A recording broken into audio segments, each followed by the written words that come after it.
The test I'm going to be talking about tonight is called the SANDI. It stands for Student Annual Needs Determination Inventory. At the beginning of it, it describes the purpose of the SANDI, and it is the SANDI is a part of a process used by the IEP team to gather comprehensive information about the student's present levels of performance, progress on prior goals, areas of student need that drive the development of new IEP goals. The SANDI is also in line with the CAPA standards as well.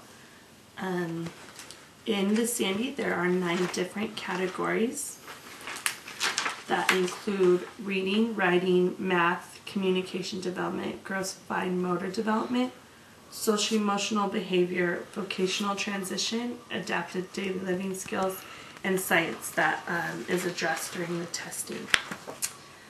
At the beginning of the SANDI, it goes over how to use the SANDI and the different key terms that are used. And the first one, the I stands for independent, E stands for emerging, and N stands for no response. And what you do to give the assessment is you would sit down with the student on a one-to-one activities, and you would first start out by filling out the front page, which is the assessment record form.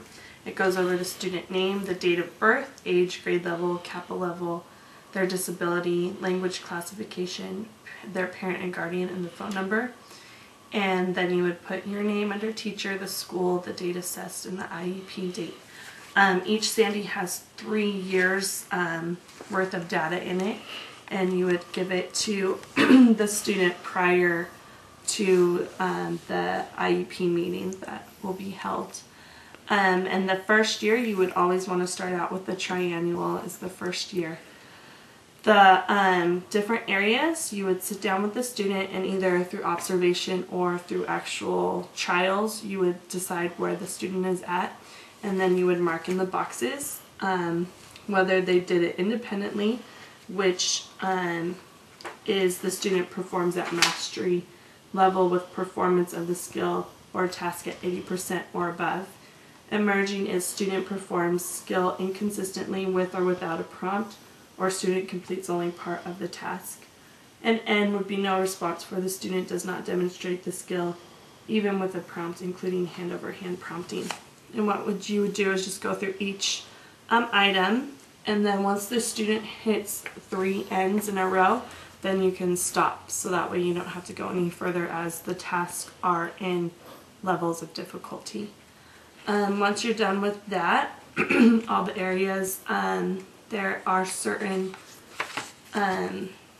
appendix tied to some of the tasks that you have to make sure the student is meeting that specific goal that's in the back.